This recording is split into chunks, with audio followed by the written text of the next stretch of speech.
Hey guys, welcome back to the channel McNallie Money, the new home of power mining analysis. In today's episode, Anthony Power and I are excited to welcome back Jeff LaBerge. He's the head of capital markets and strategic initiatives at Bitdeer Technologies, and specifically today we want to talk about the SealMiner technology roadmap and how this company is continuing to evolve in this ever-changing sector. Now before we get into that, please take a second, smash the like button, you guys. Big help to myself and the channel. Anthony loves it. If you're not already subscribed, McNallie Money, feel free to join. And let us know in the comment section below if you're currently holding shares of Bitdeer, your thoughts on their hardware development and SealMiner platform, and how you think they compare to some of the other players in this space. Now with that being said, let's get into today's interview.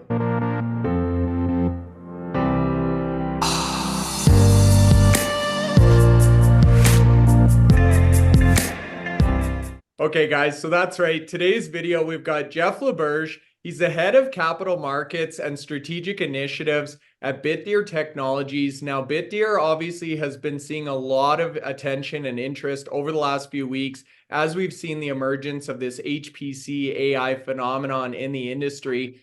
Jeff knows better than anyone and has actually been talking about that and sharing the word over the last few days with a number of different investor groups. And we're glad that you could make time to be with us today, Jeff. So thanks for being here. Really looking forward to the conversation. You bet, guys. Always good to be on.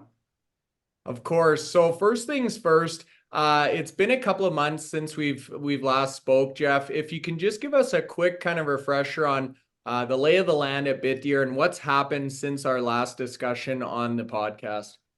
Yeah, absolutely. So I guess it was about a month ago. Well, not much has really happened. There's been a huge flurry of activity, obviously, in the space and in general. But at Bitdeer, I guess a couple of things I would point out would be the Tether deal that we closed at the end of May. So we've had a longstanding relationship with Tether, and we've been looking at trying to do something with them for quite a while now, looking at some JV partnerships and other just kind of strategic initiatives. And this investment opportunity just kind of came up really in the last couple of weeks, a week or two before, and actually moved really fast, really quickly. Decided that just a straight investment into the Lisco made the most sense right now. So yeah, turned for $100 million at $5.38 a share. Kind of interesting note that was not a discounted price, or it was just an agreed upon price on the day we shook hands. So stock price just happened to move up a little bit. 5 million warrants attached to that, so about 27% coverage. But interestingly, the warrants were struck at $10 per share and only had a 1-year expiration on them, which is pretty rare, and we thought were very favorable terms, and I think just kind of again emphasize the conviction of the investment. So obviously Tether's a big name in the industry. They're a good name to have in the cap table, and we think it could lead to a lot more strategic opportunities down the road with them. What was the key part about your business that excited Tether? Because you're sort of like very much integrated in everything at the moment, probably with the exception of power, but everything else you've got within your remit now. But what was their sort of like focus? That was for Keen to be a partner. Yeah, look, I think they just see us as a differentiator in the industry. I mean, they're very active in the mining space. They do some mining themselves. They've announced that they're going to invest fairly heavily in the mining and HPC space over the next couple of years now. So I think they just saw the differentiation. I mean, the ASIC manufacturing, the power capacity, and I think they see what we think we're the rest of the market is starting to see now, is that our diversified model is really an institutional friendly model that we think is going to pay some big dividends down the road. Do we feel that? I mean, the share price today is getting close to actually achieving where the warrants can kick in. At $10. Yeah. Well, the warrants are in the picture. With the size of their holding, should they convert those warrants along with the shares? I mean, there'll be a substantial partner in Bitdeer. Would that give them access to the board and stuff like that? Is that something that, or are they just being really a funding partner as such, like leave you guys to run the business? Yeah, yeah. I mean, it's all public. I mean, no governance, no board seat, no special rights. They're just will be, yes, obviously a very large shareholder in the company, and one we value greatly, but no additional rights attached to that. Yeah. And that's pretty fun. The Well, warrants are in the money in within less than a month now. So No kidding. just while we're covering funding, because we had it as a separate question about Tether and the funding, but you've covered Tether now. I don't want to do it to death. But so Tether, you've got the funding from Tether. What other funding have you got the opportunity to utilize as you're growing your business now? So we've got a number of options. Obviously, we have the ATM, which we've had in place since March, and we've used that fairly sparingly, and we will use it. It's a tool that we have, but we're going to be very cautious and deliberate when we do use it. Obviously we've got a lot of growth to fund, and they're going to need to fund it, but we'd like to fund it in the most shareholder friendly way that we can. So, we will look at all opportunities. There's obviously been some new debt opportunities that could be on the table now. I mean, I think we just saw HUD 8 do a pretty interesting convert deal, senior debt. And then of course there's project level debt now. I'm sure we'll get into the HPC side of things, but those are projects that with the right partners involved are very financeable and can attract pretty quality debt terms. And how is your ATM about? What's that? 150 million at the moment. 250 million. So 250. Correct. So 750 million shelf, and then ATM is 250 of it for the initial one. Yeah, and if you're sort of like thinking for 24 and 2025 in terms of requirement for what you'll need to get some of these sites refitted out, the site that you've already articulated in Norway, you got one in Bhutan, you broke ground in Ohio. What sort of like what do you have an idea of what level of funding you'll need to get those to where they need to be? Yeah, so obviously we're now considering how we're going to be allocating those megawatts now. Obviously, a lot of those megawatts will be suitable for HPC, we believe, and we do intend to pursue that market and hopefully allocate a very meaningful portion of that, both the existing capacity potentially and our growth capacity to HPC.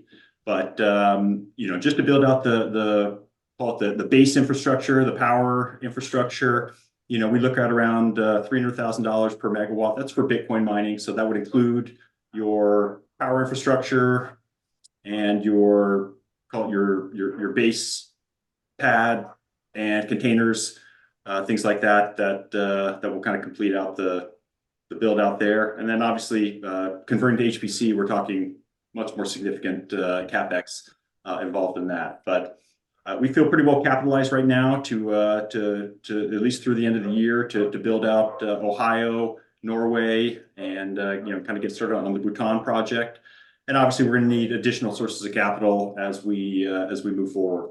Yeah, Jeff, really appreciate you sharing the details there. Obviously, that's a huge focal point for a lot of investors. Now, an additional question we had here was on the M&A front. So we just saw, obviously, the Riot Bitfarms news play out over the last few months here. We've now learned that discussion was going on for quite a bit longer before it was public. Do you expect that we'll see more M&A activity in this space as infrastructure and access to power just become more and more rare?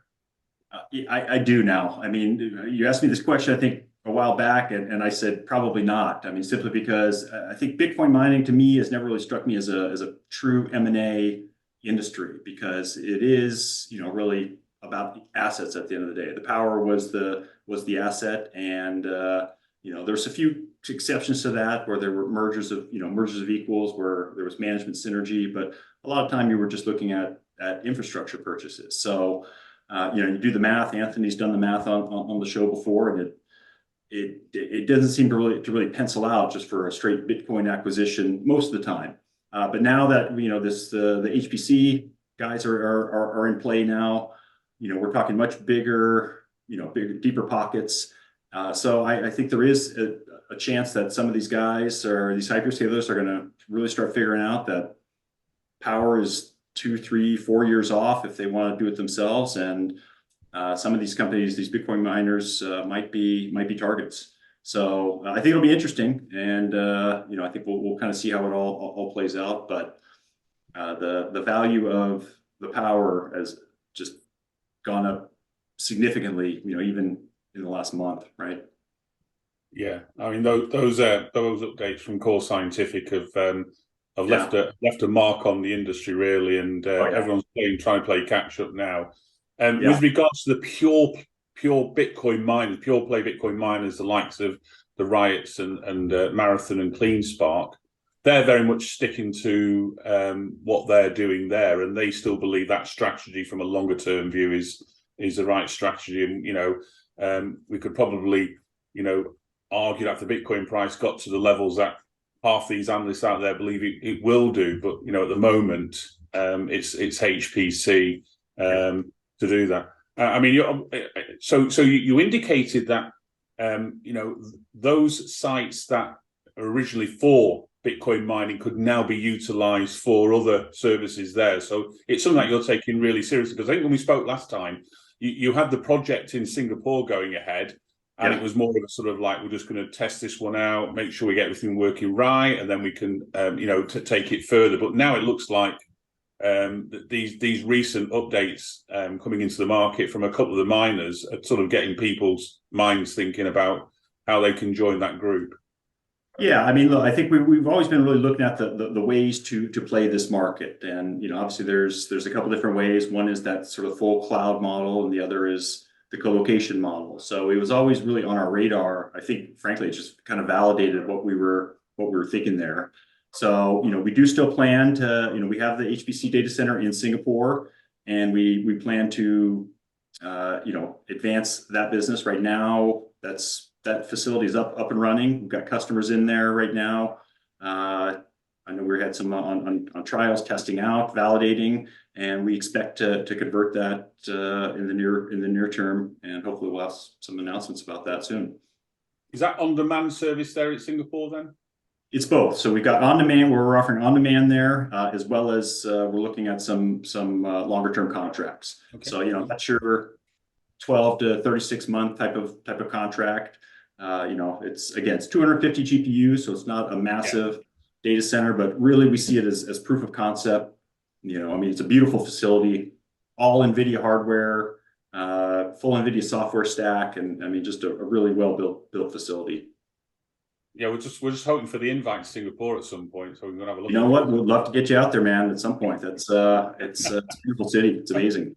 I remember you calling it a real showpiece in our last discussion. Now, Jeff, another thing that's happened, or catalyst, I guess, that's occurred since our last discussion was the release of the SealMiner technology roadmap, and just some of the aggressive targets in terms of efficiency that Bitdeer has put forward. And I got to be honest with you, Anthony and I, we saw the 10 joules, the 5 joules. We said, okay, these guys came into the market pretty strong at 18.1 joules per terahash with the A1, but 5 and 10 is going to be a stretch. Now, a couple weeks later, obviously, we see 12 is now doable. Talk to us about this technology roadmap.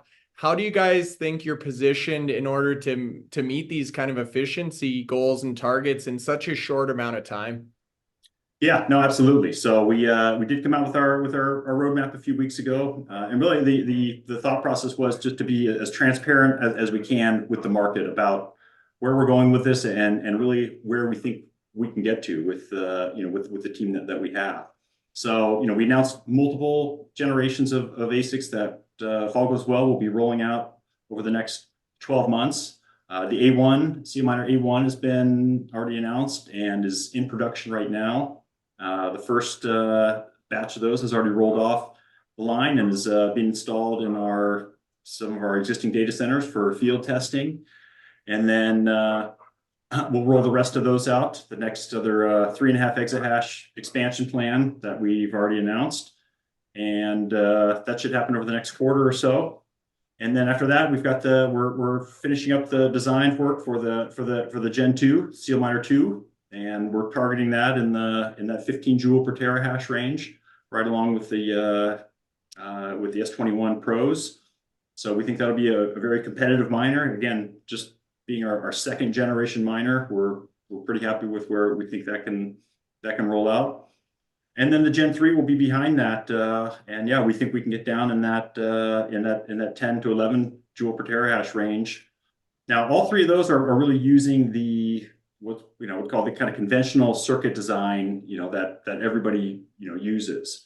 So our view is that really to get down below that, to do something more groundbreaking, closer to the 5 joule per terahash range, is going to require a whole new way of thinking about integrated circuit design. So that's where we have Harris and his team working kind of exclusively on that. And if successful there, that could be very groundbreaking application to it, and could have applications in other industries as well, not just Bitcoin mining. So we think there's definitely some opportunity there for beyond Bitcoin. A few follow-up questions on that. So from a competitor standpoint, I mean, you're expecting competitors to start to roll out similar levels of increased efficiency over the next 18 months that you're doing? I mean, Bitmain, they're the biggest supplier at the moment. They've announced 12, but I mean, I was hearing, that's going to 10, later this year. So, I know it's great that you're doing this internally like that, and you guys, everyone should know by now that Bitdeer came from Bitmain. And the co-founder of Bitmain is the CEO of Bitdeer, so that should be no surprise to anyone, the fact that you're doing this. And you've got an R&D department bigger than most of the mining companies' employees list. And I include nearly like the likes of Marathon in that. I think they've got about 60 employees, and you've got about 50 working in R&D. Exactly. But do you expect there'll be competition against you, or do you think actually what you're doing is fairly groundbreaking going forward? Yeah, I mean, look, like I said, everybody right now uses the same sort of process, manufacturing process. We all use basically the same factories. It's you take your chip design and go to a major foundry, and it's the same process and manufacturing process. The difference is how clever the circuit design is. That's really where you get the juice out of that. And a lot of the innovation, or a lot of the advances we've seen over the last 5 10 years have been, not all of them, I don't want to discount, there's definitely some in the design, a lot of design, but a lot of it is what we got from the foundry. Have gotten better at their processes. They've gone down to smaller nodes, and that's just increased some of the efficiency naturally. Not saying that there's no chip design involved in it. There absolutely is, and it is a very difficult process. So again, we think the innovation is going to come, and obviously our competitors have innovators as well there. But what we're doing right now will be, we've filed multiple patents on it, and we think it's something pretty unique. Yeah, and from a physical production of these mining machines, you've obviously got a partner or supplier that can produce them at scale for you at the moment. We do, yes. So we get the chips, we send in an order to the foundry, we get them back 3 months later, and then we've got multiple factories or manufacturing plants that we use for the sort of the balance of manufacturing, putting into the shoebox, packaging it up, and getting it shipped off. So the generation 1 machines, these at the 18.1 joules terahash, I'm assuming you're going to use those in your own facilities to start with. Can you give us some sort of an idea in terms of level of production and how you expect to put those into your sites this year? Yeah, so the A1, we decided to use that one exclusively for internal purposes. It'll be used to power our 3.5 exahash expansion that we announced. So those are coming off the line right now, and we'll expect to kind of roll those in kind of ratably over the next, let's say, quarter or so. Once we get the first ones installed, assuming everything goes well, the following ones could follow just right behind that. So Jeff, that gets you to your 11 exahash target for this year. Correct. We're looking at somewhere closer to 12 all in on the self-mining proprietary mining side. Exciting, yeah. Now the next piece of news we wanted to get an update on was the Deswe miner acquisition there. So this was obviously a big step in the right direction in terms of HPC AI and developing your own chips in-house here. Yep. Can you talk to us a little bit about the transaction and what this means in terms of differentiating Bitdeer from some of the other players? Yeah, look, I think the acquisition just really kind of highlights our commitment to being one of the top ASIC manufacturers in the world. Bottom line that we think it accelerates our time to market and accelerates our development of our own chips. So, Desiree Miner might have been a little bit of a less well-known kind of in the larger circles, but they've got a proven track record. I think, they have somewhere around 30,000 miners already in the market right now.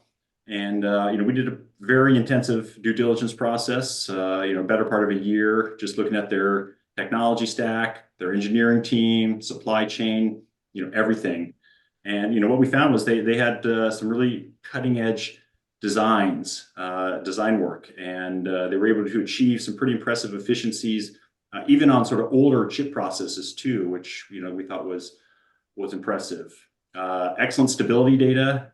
The stability of the miner, obviously, in varying temperatures is a critical. Other than efficiency, that's probably one of the top criteria when you look at a miner.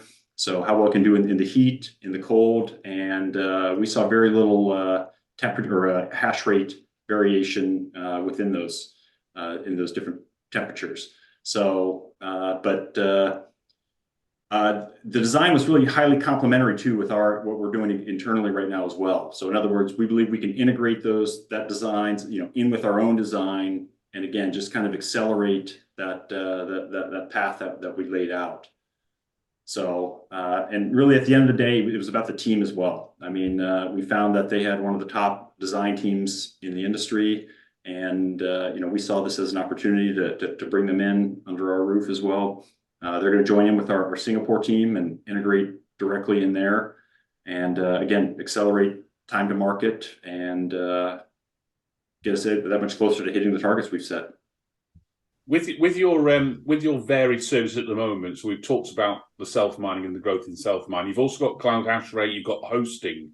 Mm-hmm. Now, when we spoke last time, we talked about the flexibility of those two services and that you can sort of like maneuver your strategy as best see fit. So, since we spoke last, has there sort of like been any thought process with regards to utilizing that now with all the developments that are going on, or do you see those two being a part of your business plan going forward? Bear in mind, in your last update, it looks like the self-mining was effectively taken over the cloud hash rate service.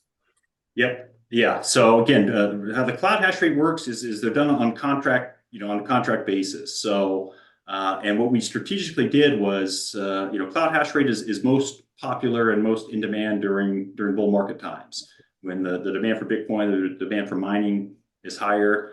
Typically, people enter into longer term contracts during those periods, and so we enter into those contracts in 2021.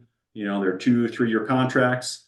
And they kind of carried us through the last kind of bull bear market, and now you see them starting to roll off, and that hash rate just starts rolling back into our self-mining capacity. So we look at, when we decide how to allocate our hash rate, we look at market conditions, and during bull markets, kind of recovery markets like this we're in now, self-mining is typically going to be a more profitable vertical than cloud hash rate. So we would obviously favor self-mining moving forward, and certainly over hosting as well. So you'll see some of our hosting potentially start transitioning and being converted into self-mining. Some of it may convert into HPC. Again, the megawatts are a bit fungible, but from just a straight mining standpoint, self-mining will be our sort of favor moving forward in the near future. That's not to say now that doesn't sort of change the game now that we are manufacturing our own ASICs, because it opens up more opportunities within those segments. So we can really become almost a one-stop shop for our customers. Maybe they want to get in the market, but they want to buy ASICs, but they don't have a place to put them. we can sell them the ASICs and then potentially host them with some of our spare capacity for short terms, medium term, and potentially have some profit share in there with them. So we'll sell them the rig and then be able to still participate in some of the upside there.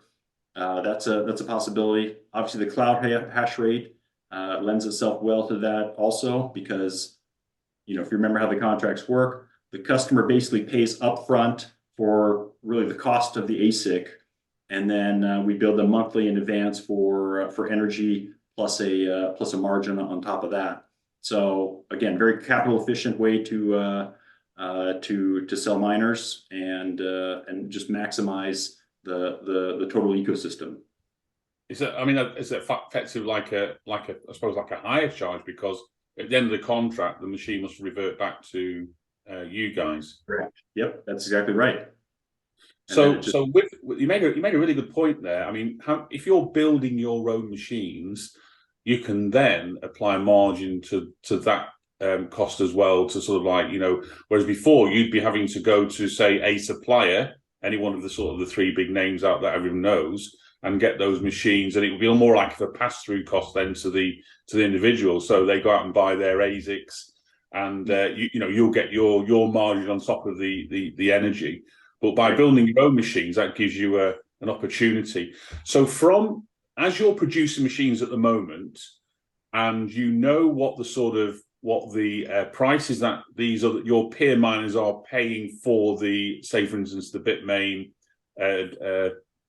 S21 Pro, Mm-hmm. Pro. How are your sort of like costs for your Gen 1 machines compared to what the market's charging for those machines? Is it competitively doing it in-house, as cheap or cheaper?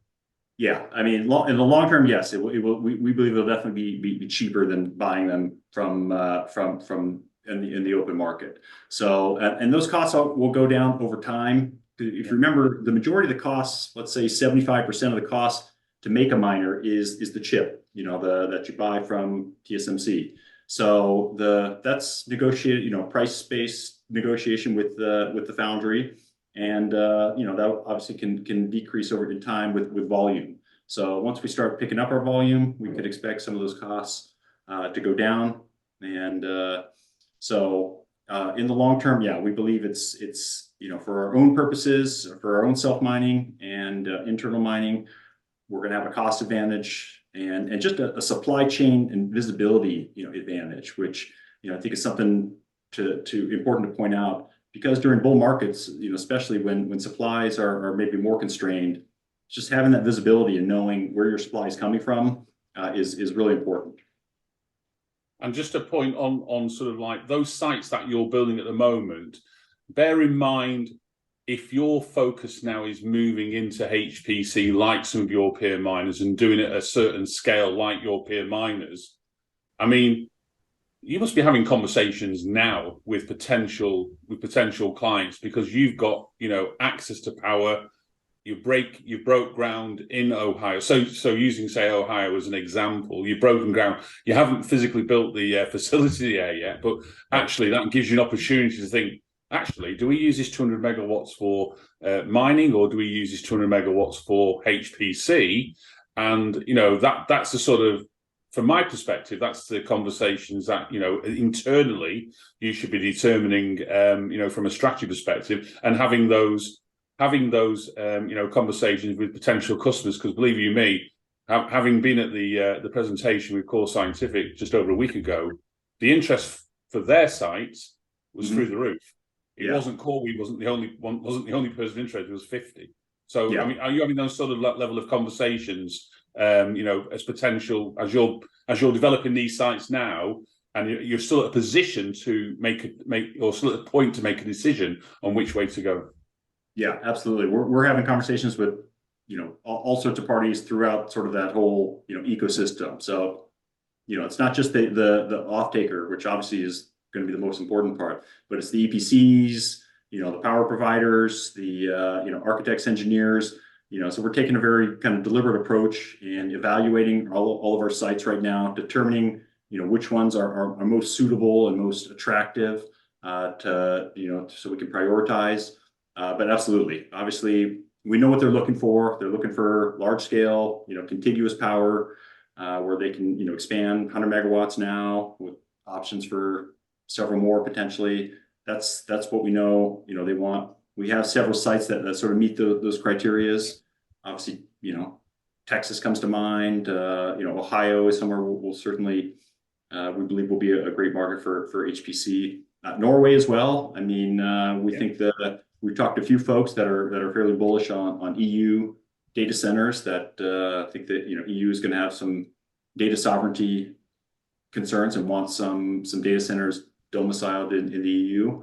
We think Norway would be a great location to service that. So we got a small site in Washington, small, but could be fairly strategically located. That's another consideration is proximity to population centers. So a lot of options here, and I've got experience doing project financings, and it's the more planning you do on the front end, the better off you're going to be down the road, because you can make some pretty expensive mistakes by going too far without talking to all the right people and then having to backtrack on those. And I've seen deals fall apart simply because of that. Those types of things have happened. So like everything we do, I think we're being pretty deliberate about it, and hopefully we'll come out with some more transparency and around what we're thinking. As a management accountant, that's that's music to my ears, because that's my whole role for the last 30 years. Yeah, exactly. Just so from a customer point of view, I mean, we've seen some miners, they're not interested in looking at the hyperscalers, they're looking at sort of like more niche customers there who can they can provide a service for. But I'm assuming with what we've just seen in the last month or so, the model now looks like it's CoreWeave and Core Scientific's model looks like the way forward for if you want to go in this in a big way.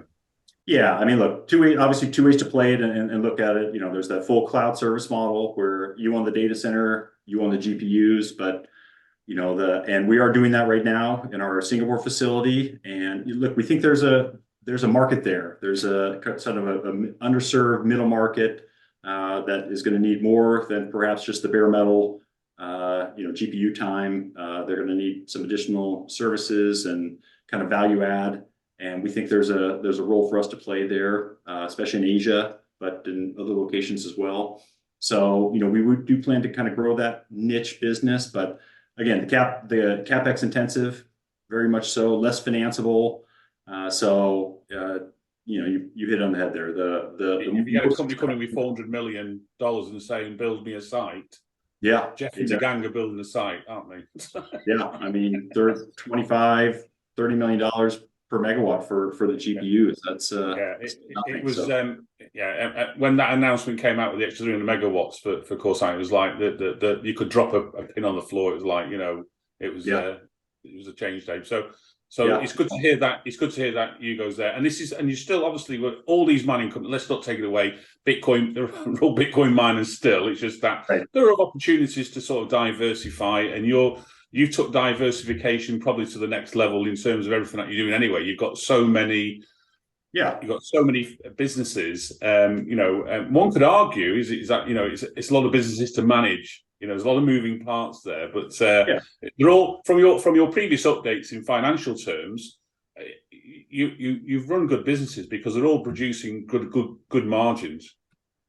Yeah. So look, we think they're all very synergistic, to each other. I mean, these are businesses we know. I mean, we know cloud computing. We've done that on the mining side, and we know data centers and hosting, which is sort of the co-location model. Now, look, I'm not discounting that it is a very different skill set. We do have people on staff who've worked on and built tier 3 data centers, but and it is a whole different ball game than building a Bitcoin mining facility.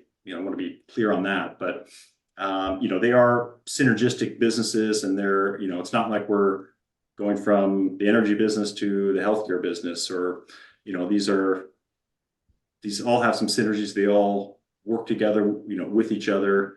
And like I said, we've been able to manage the diversification very well so far, and we see these as just natural extensions. Yeah, I was going to say they're very complementary businesses, and listening to this, it's so interesting, Jeff. The previous boardroom decisions were around, okay, how do we allocate our exahash between hosting or self-mining? Now it's how do we allocate our megawatts between HPC AI and some sort of Bitcoin mining exposure. So fascinating to hear your decision-making process there.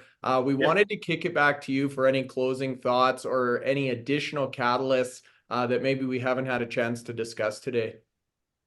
Yeah, no, I mean, look, I think we hit a lot of the big ones. I'd be remiss if I didn't mention we still believe there is a valuation gap between us and a lot of our competitors.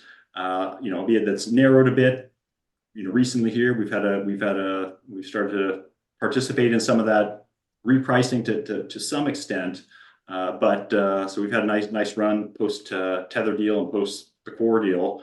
But we still think on some of the we're being valued on a lot of the old metrics still, and we haven't quite caught up. I think new one I just saw JP Morgan just had a presentation that they put out valuing enterprise value to installed capacity, installed megawatts, and I think we were trading right somewhere around 1.1 million per installed megawatt, and industry average was over 4. So again, I think we're still maybe a little overlooked, but I think that's changing. Like I said, the investor interest we've seen in the last 2 weeks has been just off the charts. I was telling you guys earlier offline that we had some NDRs and meetings last week, and I think I had 25 meetings in the last 10 days or something like that. So, and these are all brand new investors. I mean, just a whole new tier of investors that are now looking at this space and looking at us that previously were not interested. And really, it's for 90% of the conversation was around the HPC and our ASIC manufacturing. So, look, I think the market's still waiting for us to kind of a show me stage right now, which some of that I think is fair on the ASIC manufacturing and certainly on the HPC side, but we feel like we're ready to deliver on that. And I think there's a lot of pent up catalysts here and a lot of potential for growth. Well, it's interesting that if you look at when the Bitcoin reached its all-time high back in March, and look at all the mining company share prices from there, there's definitely a gap forming between those miners have got HPC somewhere in their business plan and those miners that haven't, because your share price is up 40% since then, and the likes of Marathon and CleanSpot are showing negative share prices since that all-time high, and most of the miners are in positive territory now. I mean, we had literally one miner that was green during that early part of the year, which was CleanSpot, but since that period, they've not had the same recognition. And I think the market is at this point in time. Let's not say this is forever. We don't know how long HPC is going to be. It could come and go, as quickly as it's arrived. But the uptake in sort of like using some of these AI appliances, it's pretty amazing stuff, and we're only at the start of it. So who knows what it's going to be like at the end? I'll have to dig that Will Smith film out soon and have a look through that, see what could go wrong. Exactly. Not to mention the price of Bitcoin, Anthony. If Bitcoin goes to 200,000 tomorrow, it's a complete different discussion, right? And that's why Jason, he had the first question he had at the Corsicana site was like, are you going to use any of your Corsicana facility for HPC? Not a chance. No. Not a chance. We thought about but we're Bitcoin miners, and that's what we do best. That's what we're going to do going forward. And actually, like you have, he articulated a really good point. In fact, that don't look at it now. Look at what Bitcoin price will be in the future, because that's where we're going to be. We're going to be the best at what we do. Yeah, and we want to be the best Bitcoin miner. So nothing wrong with that, right? Those that aren't in it can put an argument for. But the market at the moment, when you speak to the Wall Street analysts, at the moment, it's HPC's taking the sort of like the main focus. Yeah, and look, nothing wrong with that. Doing what you know and what you are good at. So again, hats off to them. I think they've scaled. They've got great facilities there, and I fault them for staying true to their business model. So, we'll see how it all plays out, but you're exactly right. Bitcoin could start ripping and, maybe, everything catches back up.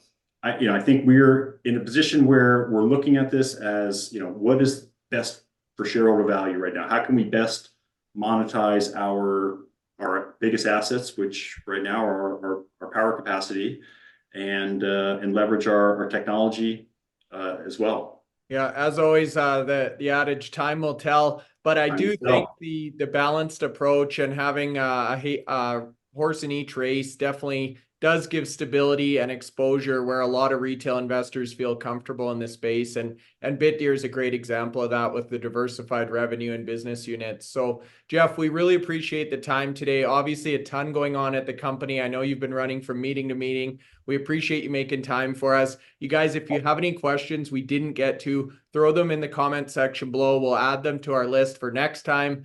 Feel free to subscribe to the channel, smash the like button, and Anthony, we'll see you tomorrow.